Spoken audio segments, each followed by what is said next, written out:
Bonsoir à toutes et à tous, bienvenue sur Lyon Politique, l'émission qui prend le temps de discuter des sujets qui vous concernent. Vous en avez l'habitude. Avec nous ce soir, Lionel Favreau, bonsoir. Bonsoir. Directeur de la rédaction de Mac de Lyon. Et notre invité ce soir, bonsoir Marie-Charlotte Garin. Bonsoir.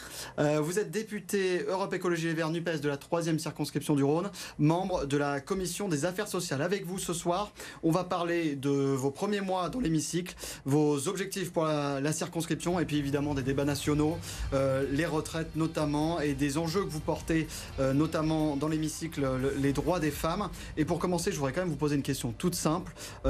Comment vous vous sentez après 9 mois en tant que député ? Je crois qu'après 9 mois en tant que député, on commence à trouver son rythme, on commence à bien prendre un peu les ficelles, les rouages du travail parlementaire.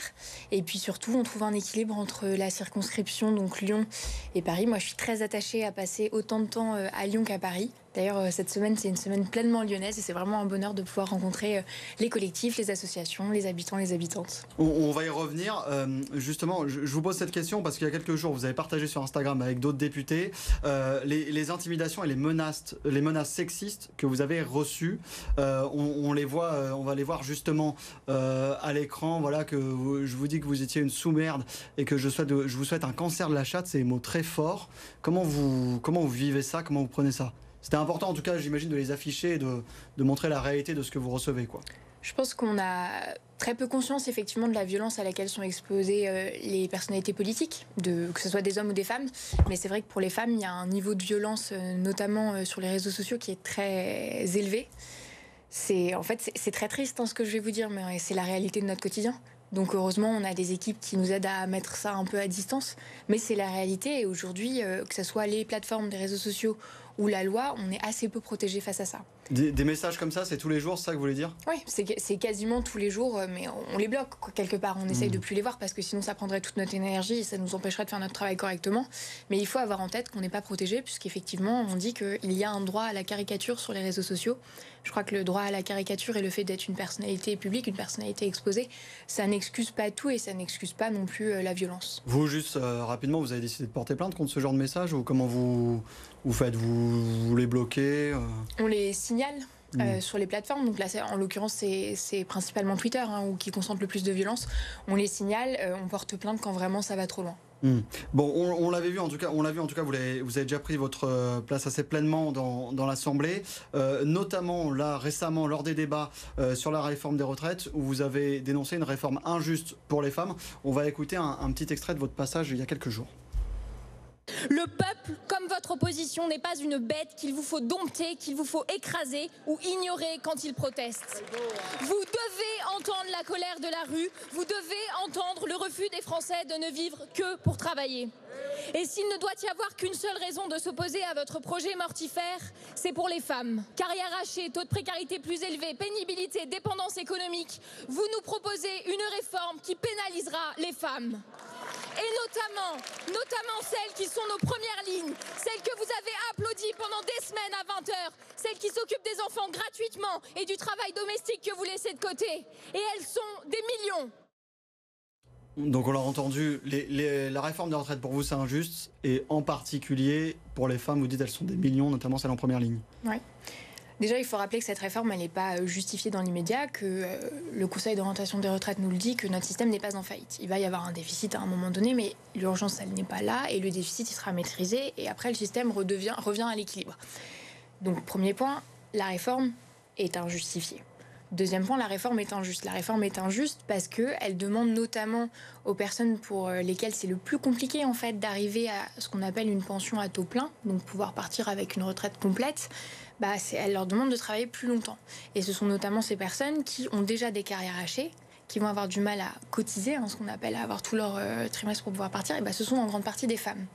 Et il y a des études qui ont été faites déjà un petit peu sur l'impact que la réforme aurait.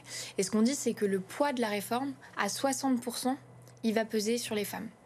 Donc là, c'est problématique. Et dans mon intervention, je le dis avec un peu de colère, parce que je pense notamment aux métiers du soin, qui sont des métiers dits féminins à 90%. En fait, ces métiers-là, ce sont ces personnes qu'on a applaudies à 20h pendant toute la crise Covid pour leur dire « Ah bravo, merci de tenir le coup ». Et aujourd'hui, finalement, c'est à ces mêmes personnes qu'on demande de travailler le plus longtemps possible. Et là où je le dis avec gravité, c'est que ce gouvernement nous a vendu une réforme qui était juste pour les femmes. Et là, au fur et à mesure des semaines, on se rend compte qu'il y a eu, entre guillemets, arnaque sur la marchandise, donc l'argument ne tient plus, et il n'essaye même plus de le justifier, puisque le ministre Riester lui-même a dit qu'elle allait pénaliser plus les femmes, cette réforme. Et il y a un problème, parce qu'on ne peut pas nous vendre, au nom d'une austérité budgétaire, quelque chose qui va être juste pour les femmes, alors qu'elles vont être pénalisées, et alors que ce gouvernement ne s'attaque pas à 3 points qui seraient essentiels pour qu'on ait une réforme juste pour les femmes. 1, c'est les inégalités salariales. Si on s'attaque aux inégalités salariales, c'est 5,5 milliards qui rentrent dans les caisses de l'État. Donc c'est déjà la moitié du déficit annoncé. 12 milliards. Oui, exactement, 12 milliards en moyenne. Ensuite, on ne s'attaque pas aux questions de parentalité. Donc en fait, si on veut que les femmes puissent travailler, il faut s'occuper par exemple, je sais pas, d'un vrai service public de la petite enfance pour que les femmes aient des modes de garde. Et enfin, c'est la question de la pénibilité qui n'est pas prise en compte, et notamment la pénibilité des métiers dits féminins. Donc en fait, on a l'impression qu'elles perdent sur toute la ligne. Mais du coup, les débats se sont terminés à l'Assemblée vendredi soir. Est-ce que vous diriez que votre combat pour les retraites est perdu politiquement, mais va se gagner désormais dans la rue? Je crois que le combat n'est pas perdu politiquement, et il n'est pas perdu tout court, parce que en fait, le rôle des politiques, je trouve, dans cette bataille, c'est de suivre le mot d'ordre des syndicats. Et le point d'orgue de la mobilisation syndicale qui arrive, ça va être le 7 mars, avec la mobilisation générale et avec la grève. Donc le combat, il continue. On a permis de mettre en lumière à l'Assemblée, dans les débats, les mensonges du gouvernement sur les 1 200 €, sur le nombre de personnes qui verraient leur pension revalorisée, etc., puisque le gouvernement n'était pas en capacité de nous répondre. Et là, maintenant, notre rôle, c'est de continuer d'accompagner la mobilisation. Donc on est un certain nombre de députés, notamment de gauche, à faire des meetings partout, dans toute la France, pour mobiliser, pour équiper les gens aussi, qu'ils aient des éléments de compréhension. On a été présent dans quasiment toutes les manifestations quand nos travaux à l'Assemblée nous le permettaient. On sera présent dans les prochains appels à se mobiliser qui suivront. Et la balle maintenant va aussi être chez nos collègues sénateurs et sénatrices qui vont poursuivre le travail justement politique de mise en lumière des arguments et de détricotage des éléments de langage absolument creux que nous ont donné les membres du gouvernement. Est-ce que vous pensez que la NUPES a adopté la bonne stratégie à l'Assemblée, puisque même du côté de la CGT, la stratégie dite d'obstruction de Mélenchon a été critiquée? Il y a eu des désaccords sur la stratégie qui a été menée à l'Assemblée. C'est un secret pour personne. Au sein de la NUPES, on n'était pas tous et toutes d'accord. Vous auriez fait différemment? Le groupe écologiste, nous étions favorables pour arriver à l'article 7. Sur l'âge légal de la retraite. Pour expliquer à ceux et celles qui nous regardent, l'article 7, c'est celui qui justement cristallise les débats, puisque c'est celui qui parle du report de l'âge légal de départ à la retraite. Nous aurions voulu y arriver parce que nous aurions voulu que tous les députés, y compris, il y a des députés dans la majorité qui ne sont pas favorables en fait à cette mesure. Les députés de droite, dans le groupe des Républicains, il n'y avait pas un consensus sur est-ce qu'il faut voter ou pas voter le report de l'âge légal. On aurait pu avoir des surprises au moment du vote. Oui, et puis surtout, en fait, on aurait voulu que chacun et chacune prenne ses responsabilités. Parce que quand on a 7 Français sur 10 qui sont opposés, quand on a 93% des actifs, et j'insiste, 93% des actifs, c'est énorme. Donc vous pensez que c'est une occasion manquée? Opposés, ce qui est fait est fait. On va pas refaire le match. Nous, on a mis toute notre énergie, tout notre cœur en fait dans le travail parlementaire. Maintenant, là, on passe à autre chose. Le combat, il continue. Et l'important, ça va vraiment être de se mobiliser le 7 mars, puisqu'on a un gouvernement qui comprend que le rapport de force. Ça fait 5 ans qu'on se fait brutaliser à plein d'égards. On se fait brutaliser en manifestation. On a peur d'y emmener nos enfants. On se fait brutaliser justement dans le débat parlementaire avec des 49.3. On se fait brutaliser avec la parole citoyenne, je rappelle. Les gilets jaunes, les doléances, on n'en a plus jamais parlé. La Convention citoyenne pour le climat, on n'en entend pas parler. Donc c'est une culture du passage en force qu'a ce gouvernement. Et ce gouvernement, aujourd'hui, il est bien embêté, puisqu'il se retrouve face à une nouvelle assemblée. Et là où moi je le regrette, et d'autant plus en tant que nouvel élu, c'est qu'il aurait pu prendre le tournant du parlementarisme, la fameuse nouvelle méthode, le dialogue, etc. Ils ne l'ont pas fait. Donc finalement, pour vous, c'est une occasion manquée, et dans l'opposition et dans la majorité, ce débat? De toute façon, la majorité avait de facto contraint en fait le débat, puisque je le rappelle, on a eu une contrainte qui s'appelle le recours au 47.1, qui en fait est un 49.3 déguisé, et qui dit que sur un texte qui va concerner des millions de personnes en France, on va avoir droit qu'à 20 jours de débat à l'Assemblée. Enfin, c'est une honte. C'est pas possible. Vous, moi, tous et toutes, on connaît des gens, on va être principalement affectés par ce texte. C'est pas normal que le travail, ça a une valeur cruciale dans notre société. On doit pouvoir avoir le temps d'en débattre. Alors, avant de poursuivre la discussion, on va regarder l'édito qui est aussi un portrait de vous préparé cette semaine par Stéphanie de Silguy.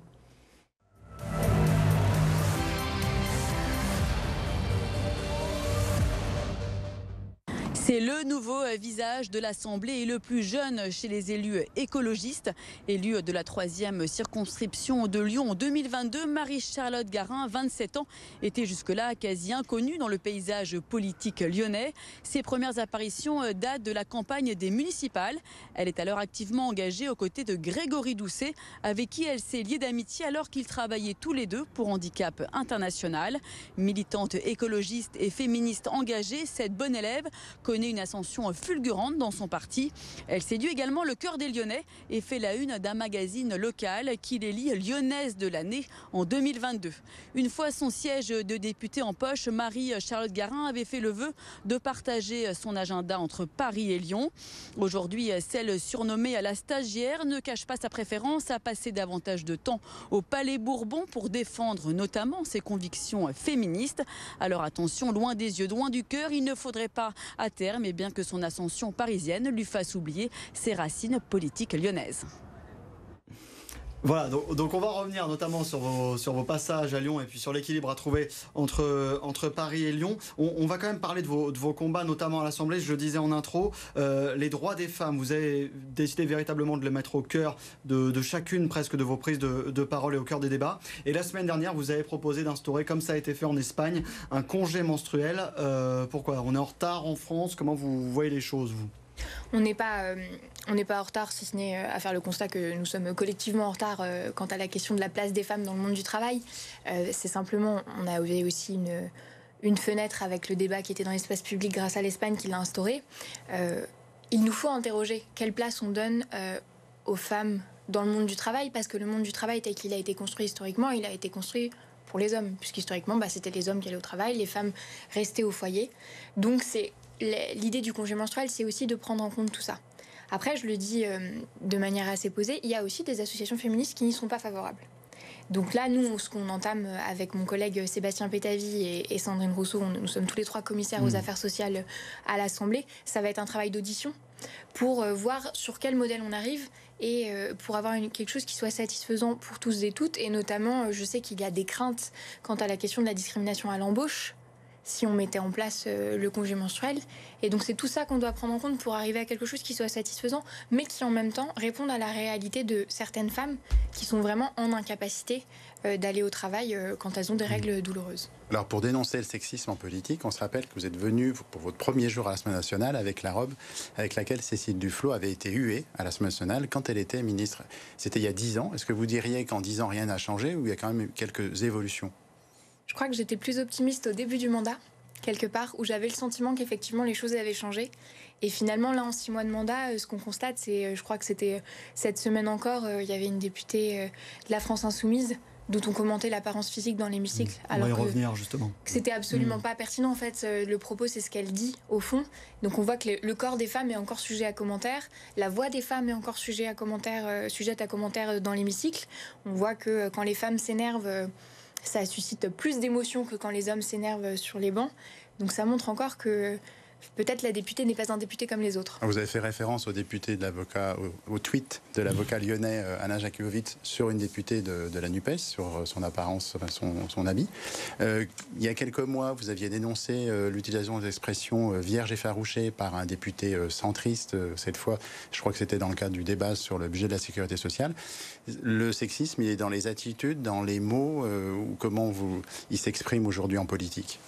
Je crois qu'il y a un double aspect. Il y a un aspect très politique publique, c'est-à-dire qu'on est encore en incapacité de prendre en compte la question de l'égalité dans toutes les politiques publiques qu'on mène. Donc vous disiez que je le mentionne souvent dans mes interventions, mais parce que c'est une volonté aussi d'avoir une espèce de vision transversale, de se dire systématiquement, et je pense pas qu'aux femmes, comment est-ce qu'on intègre les plus vulnérables dans toutes les politiques publiques que l'on mène, parce qu'à ce moment-là, en fait, on élève tout le monde. C'est un peu un postulat de base que j'essaye d'appliquer. Après, oui, c'est dans les attitudes. C'est le collègue qui vous dit bonjour jeune fille quand vous arrivez en réunion. Non, en fait, c'est pas possible. Je suis députée. Moi, je me permettrai pas de dire bonjour jeune homme à un collègue qui vient d'arriver, quel que soit son âge. C'est les commentaires, ce que je disais, sur nos voix, sur notre manière de nous habiller, sur il faut se mettre en colère, mais pas trop.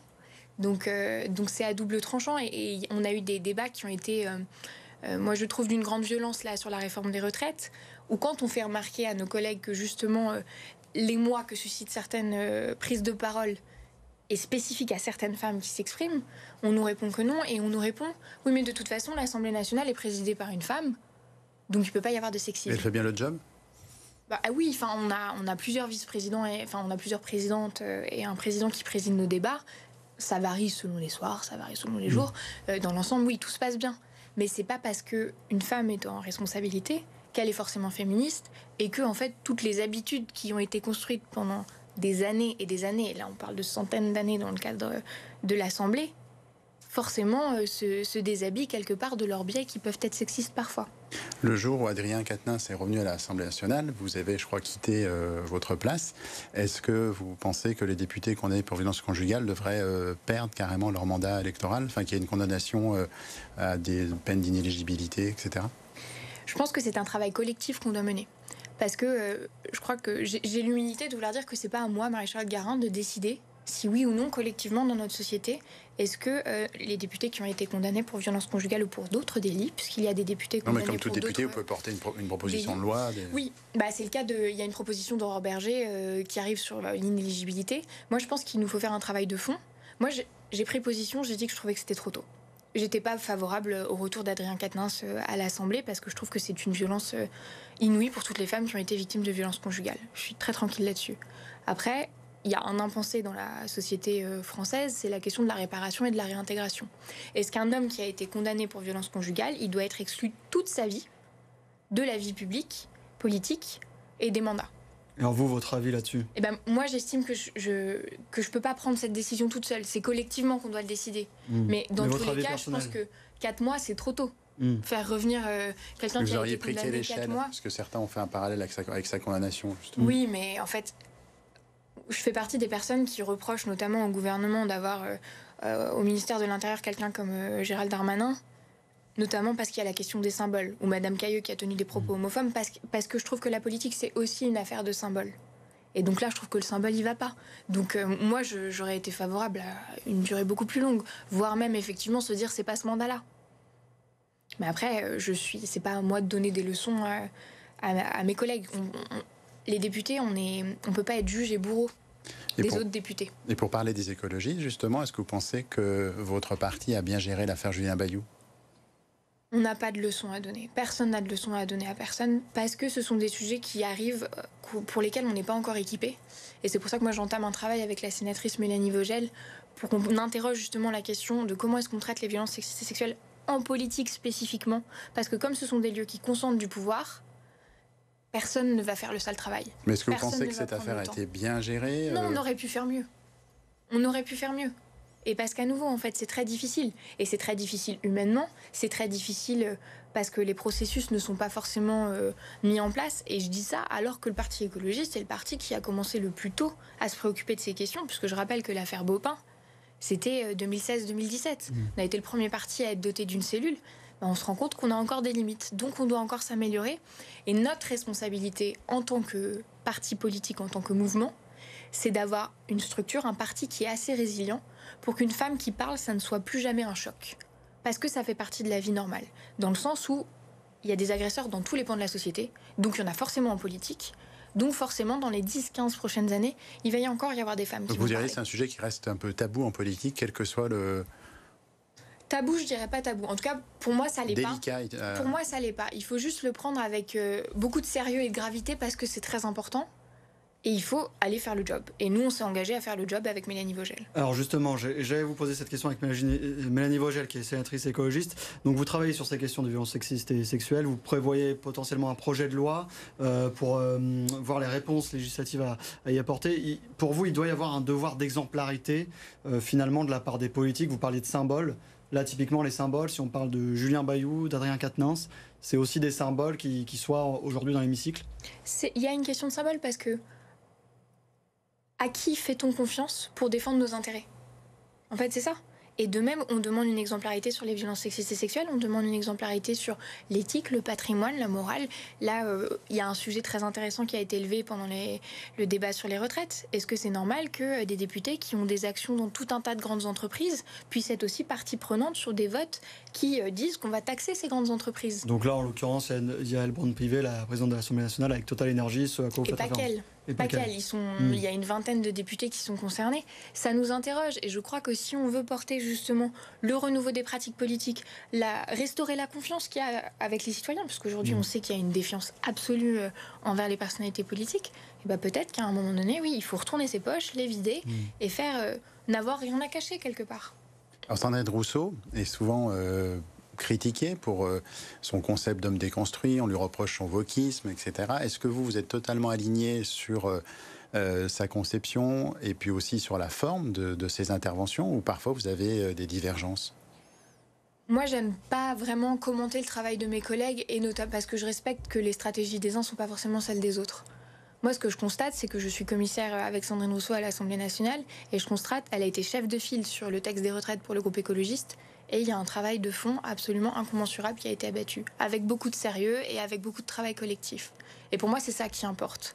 On peut ne pas être d'accord sur la stratégie. En attendant, sur le programme politique, sur le fond, on appartient à la même maison politique, nous sommes alignés. Et je trouve que ce qui serait intéressant, ce serait d'interroger pourquoi est-ce que ça crispe autant.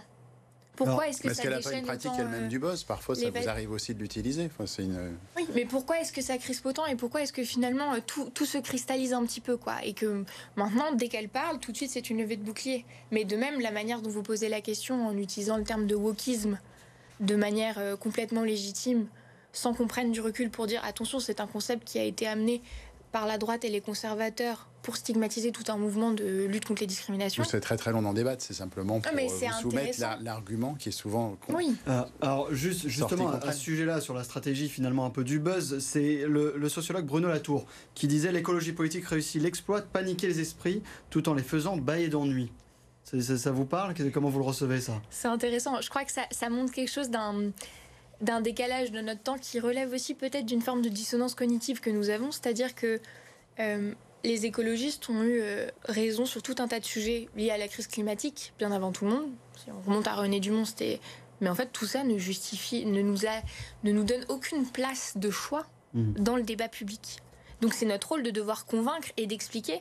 Après, il y a toute une génération qui arrive, et moi je fais partie de cette génération climat qui arrivait à la politique. On me demandait l'autre jour, là, dans une réunion avec un collectif d'habitants, pourquoi est-ce que je faisais ce que je faisais, pourquoi j'avais voulu devenir députée, et pourquoi je m'étais engagée en politique. Moi, je me suis engagée en politique parce que je faisais le constat que rien n'était fait à la hauteur des enjeux et de la catastrophe qui nous attend. Alors justement, parce que l'émission passe vite, on va parler de Lyon, quand même un peu de votre circonscription. Rapidement, juste avant d'en parler, je disais à Anne Bruniera dans Le Progrès qui regrettait que vous ne soyez pas allé au vœu de la maire du 3e. C'était pas nécessaire selon vous? C'est quoi, ces vieux jeux? Ça me fait sourire. Ça me fait d'autant plus sourire que j'ai participé à toutes les cérémonies des vœux qui n'étaient pas sur les jours où nous sommes attendus à l'Assemblée. Donc je n'étais pas à la cérémonie des vœux du 3e parce que j'étais tout simplement à Paris en commission. Et nous, on a eu la chance d'organiser une cérémonie des vœux sur la place du 8 mai 45. On a appelé ça la galette en fête. On a fait le choix de le faire en plein cœur du quartier des États-Unis. Il y avait des jeux pour les enfants, une batouka, des boissons. C'était festif, c'était convivial. Il y avait des habitants. Et je crois que ce dont les gens se souviennent, ce n'est pas effectivement si j'ai été présente à toutes les cérémonies des vœux des maires d'arrondissement, mais si je suis bien sur le terrain au quotidien. On est bientôt à mi-mandat des mandats aussi bien de Grégory Doucet que Bruno Bernard. Est-ce que vous êtes déçu de leur action, puisque l'opposition critique l'absence de bilan visible? Je ne vais pas être déçue d'une opposition qui fait son travail d'opposition, c'est-à-dire qui est celui de critiquer. Non, moi je suis plutôt satisfaite du bilan. Je crois que la seule chose qu'on peut regretter, c'est de ne pas avoir encore plus de moyens pour faire encore plus. On est quand même dans un contexte particulier avec des charges qui pèsent sur les collectivités qui sont de plus en plus lourdes. Donc... Et si on vous demandait des marqueurs de cette politique depuis 2020, des projets, des choses qui sont visibles, qui ont changé la vie des Lyonnais, on pense aux polémiques autour des voies lyonnaises, mais est-ce qu'il ne manque pas d'autres grands projets? Moi, si je dois vous donner un exemple, c'est toute la politique autour de rendre la ville aux enfants. Tout ce qu'on fait pour le bien-être des enfants, donc les végétalisations des cours d'école, les rues aux enfants pour permettre aux enfants d'aller en sécurité justement dans leur école, dans une ville qui est quand même encore très, très hostile, on va dire, aux enfants pour qu'ils puissent se déplacer tranquillement. Ça, c'est un marqueur. Et puis il y a tout ce qu'on ne voit pas. Ce qu'on ne voit pas quand on n'est pas parent d'élèves, par exemple. C'est quoi qu'on ne voit pas, par exemple? C'est tout ce qui est l'investissement dans les bâtiments publics, tout ce qui va être rénovation des écoles. C'était quelque chose qui a été complètement délaissé par la précédente mandature parce que forcément c'est pas visible, ça rapporte pas de voix. Mais en attendant, il y avait des classes où en fait les plafonds s'effondraient parce que les bâtiments n'étaient pas entretenus. Et ça, moi, je suis très fière qu'on ait la responsabilité de le faire, même si c'est pas quelque chose de bling-bling et d'électoraliste. Vous revendiquez Génération Climat. Quand Bruno Bernard reporte l'interdiction des critères 2 des diesels de 2026 à 2028, vous pensez que c'est bon d'un point de vue et juste d'un point de vue social, ou est-ce que c'est une reculade d'un point de vue écologiste? Je pense que ça participe du renouveau des pratiques politiques. Donc, c'est-à-dire de se dire que quand on voit qu'on a des difficultés à mettre en place une politique publique qui, je le rappelle, est demandée à 11 autres métropoles en France. C'est une demande de l'État, la mise en place des zones à faible émission. Il y a une volonté d'accélérer chez les écologistes. Il y a une volonté d'accélérer, mais quand on fait le constat et qu'on a des retours terrain qui nous montrent qu'il y a des difficultés et que finalement l'État ne prend pas sa part, puisque l'État ne prend pas sa part que ce soit pour la communication ou pour le contrôle, mais l'État ne prend pas sa part pour la bifurcation écologique de manière générale. L'État a déserté ses responsabilités en termes de bifurcation écologique. Et je le dis avec pas mal de gravité, c'est-à-dire que nos collectivités locales, notamment celles qui sont dirigées par la gauche et les écologistes, peuvent mettre toutes leurs forces. Si l'État ne prend pas le pas, si l'État n'investit pas massivement, ça va être compliqué. Ça va forcément être compliqué. Est-ce que, donc, on a parlé de reculer sur la ZFE, il y a aussi le renoncement au téléphérique qui avait fait beaucoup de bruit. Est-ce que finalement, les dirigeants écolos, ils sortent pas à un principe de réalité, c'est-à-dire la politique locale? Je crois en fait, c'est simplement écouter les gens. Je crois les Lyonnais n'ont jamais été autant interrogés, concertés pour la mise en place des politiques publiques que sous ce mandat. Mais donc il y a un principe de réalité par rapport à ce qui est idéalisé, disons, et ce qui est potentiellement faisable. Et puis d'honnêteté aussi, en fait, de dire si on décide qu'on écoute les gens, quand les gens sont pas d'accord, on les écoute aussi. Sinon, ça sert à rien de poser la question. Et à nouveau, moi, je veux pas parler de renoncement, parce que renoncement, c'est connoté comme si c'était un échec. En fait, il y a eu un renoncement sur le téléphérique, ça, on ne peut pas le dire, c'est factuel.